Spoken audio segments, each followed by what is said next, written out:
X Japan is releasing. Their releases an award-winning documentary, We Are X, on Amazon Prime. So if you guys have Amazon Prime in the it's up. Oh, interesting. In the U.S., I don't know if that's U.S. specific. I doubt it. I'm sure it's everywhere. But so yeah, they just released a documentary. I wonder. I'm pretty sure it's going to be in English. Has English subtitles alongside it. But I'm gonna go check this out actually because I love documentaries about music like this. Yeah. So starting February 25th, the award-winning rock documentary, which is awesome, that was won an award, is available on Amazon Prime. This documentary follows the story of X Japan, one of Japan's most influential rock bands, selling more than 30 million albums worldwide. X Japan continues to headline the world's biggest stages at home and abroad, from Coachella Music Festival, I didn't even realize they played Coachella, and London's Wembley Arena, and Japan's premier venue, Tokyo Dome, which X Japan sold out a record-breaking 18 times. 18 times they broke the record. That's crazy. Dang. So relevant to that, didn't Bandmate just do an interview with Yoshiki, I believe, and he was one of the guitarists from the band or a singer or something. So, really? And that Visual K is like glam basically for Japan, yeah? Yeah, like the glam was for here. It's kind of what was going on over there. That's what that's what I get from it. Okay. Yeah. And he's like rock royalty over there, and I'm pretty sure they just did an interview on a show, right? Yes. I'm seeing yes in the chat. So that's pretty huge because if, he's taken interest in the band that does nothing but help the music we love. Yeah, that's which is awesome. I just popped on the documentary for a second. By the way, played drums and piano. Sorry. We Are X. I just popped the. Oh, sorry. Go ahead, Alan. We Are X is surprisingly an intimate portrait of haunted virtuoso and the music that has enthralled legions of the world's most devoted fans. The film culminates in preparation for X Japan's historic exclusive reunion concert at New York's Madison Square Garden in 2014. So that's cool. So it's going to be based around that show. I didn't even know. Haunted Virtuoso. That sounds fascinating. Yeah. It's going very deep. interesting. Was screened at film festivals worldwide already. But this is the first time it has been made available to Amazon Prime members in the U.S. So that's awesome. So I just clicked on it real quick just to see what it was all about. They have subtitles throughout the whole thing. Like you don't have to turn them on. They're part of the documentary. Sweet. And it looks like it's really like they're going, because I just kind of clicked around a little bit, but there was lots of behind the scenes stuff. Awesome. Like I saw some of the guys getting emotional at a point. So it looks like it's going to get really in depth. Also, I want to mention that like playing at Madison Square Garden in 2014, that's what they said, right? 2014 it culminated. Yeah. That I don't know if people realize how expensive it is to actually to book Madison Square Garden nowadays, to the point where like, so WWE, everyone knows what WWE is, right? World Wrestling Entertainment, biggest wrestling federation in the world, right? They refuse, even though they're from that was their home base, they refuse to go there, or they did at least for like a decade, because it costs too much to actually get it. So a band coming from overseas to go to a big concert at MSG, I mean, the amount of money and production that must have been put behind that in order to make that happen is actually really, really large. So I can't wait to see that. I'm going to watch this documentary just for the concert part, Nice. So I'm sorry that Yoshiku's a drummer, founding member, drummer, and pianist for X Japan. But I on the Discord, somebody had shared, it was a New Year's Eve show they did, like the middle part of the show, not the whole thing, but the middle part. There's like a part where there are solos going on, and it must have been Yoshiki. It was like he left the stage, and the guitarists are doing shit with the drum machine going. And he came back in, did a big drum solo. It was huge. Nice. And I'd heard of him, obviously mentioned before, but I never watched anything. I'm like, man, it's just a huge show. It's pretty cool. Sweet. So I'm gonna check out that documentary. That's cool. Yeah, that sounds awesome, man. We've even got somebody in the chat right now saying that they were actually at the concert at MSG. Oh, that's actually cool. Really cool too. Wow. Yeah, it's been around for a while. The documentary, I think it was made in like 2016 or 17 or something like that. But I think it just became available for us, to easily, access. Okay. just become accessible for us. Interesting. Yeah, dude. And I love seeing stuff about older bands too, because it's like their journey is way more documented and way more like they started before the time of cell phones. You know, they started before the time of the internet. So going back to be able to see the transition of like a band from before that era into the new era is especially entertaining, right? Because everything changes at a certain point, like around 2000, everything changes. Yeah. And you get to see beyond it. It's true. Yeah, no, that's a good point.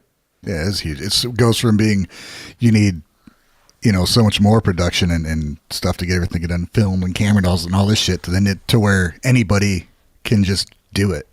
Yeah. You still need production, but you know what I mean? It's just easier. It's easier to document things now as far as recording a show and getting documentation of what's going on behind the scenes.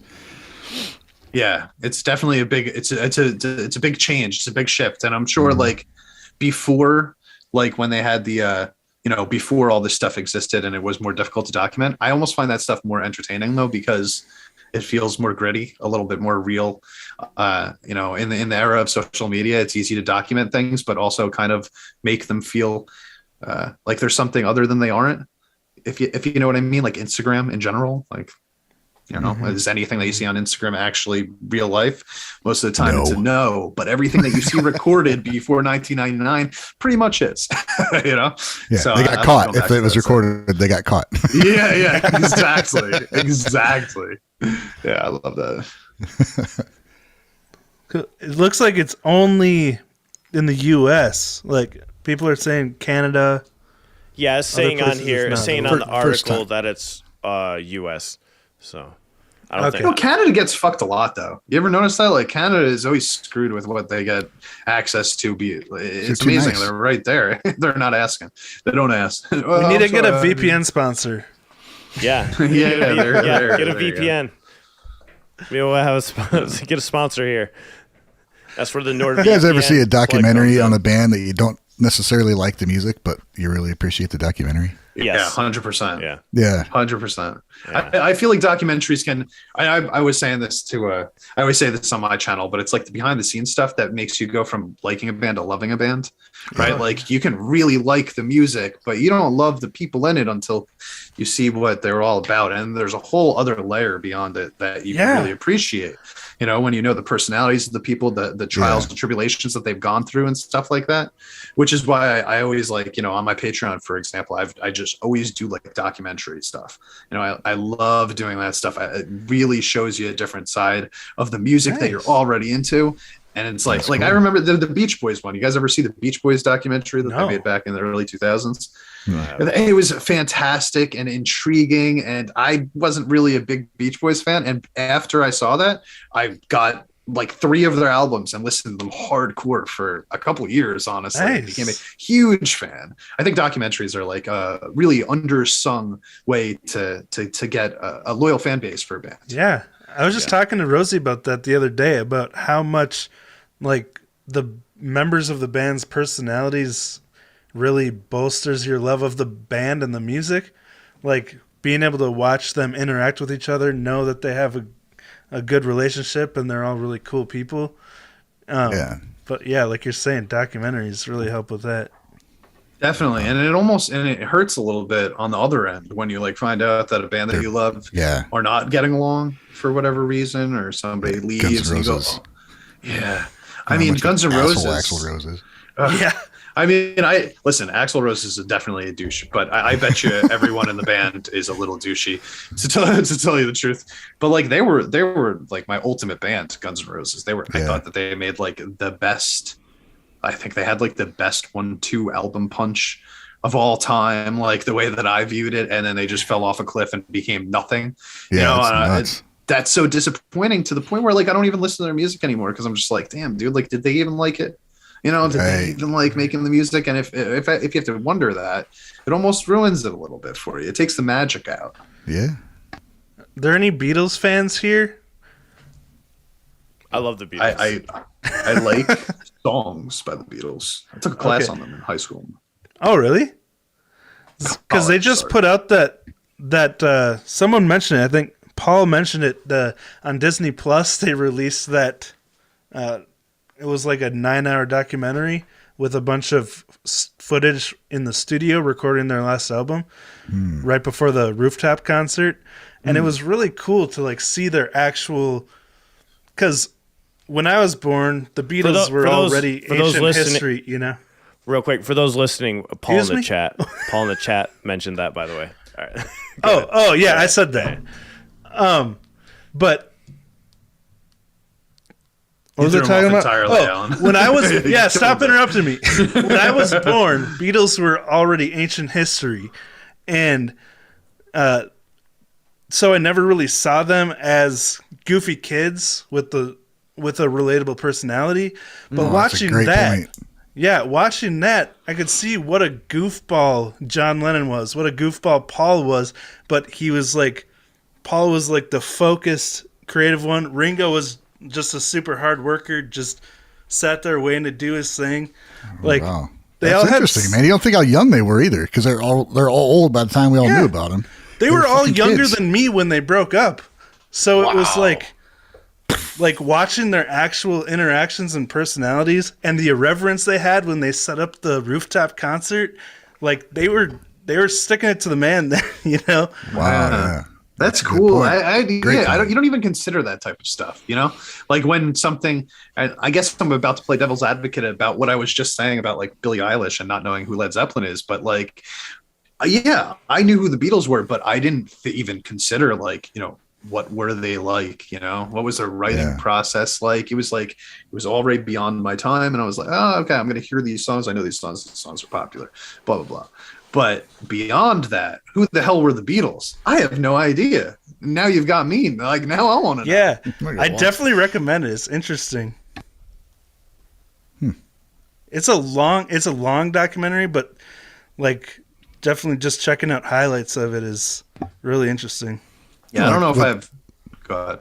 I was say with X Japan, I don't know much about him a little bit. Now I can go watch this documentary and get an appreciation for him. Like we're talking about with the Beatles, they may not be the Beatles, but they're obviously a hugely influential band in Japan. And this is all the bands we're listening to. All of them mention X Japan at some point or another. Oh yeah. So I feel like I should know more about him. You know. So yeah, it's a cool thing to be able to watch. Definitely, but I love that mentality right there. What you just said, Ryan. I should.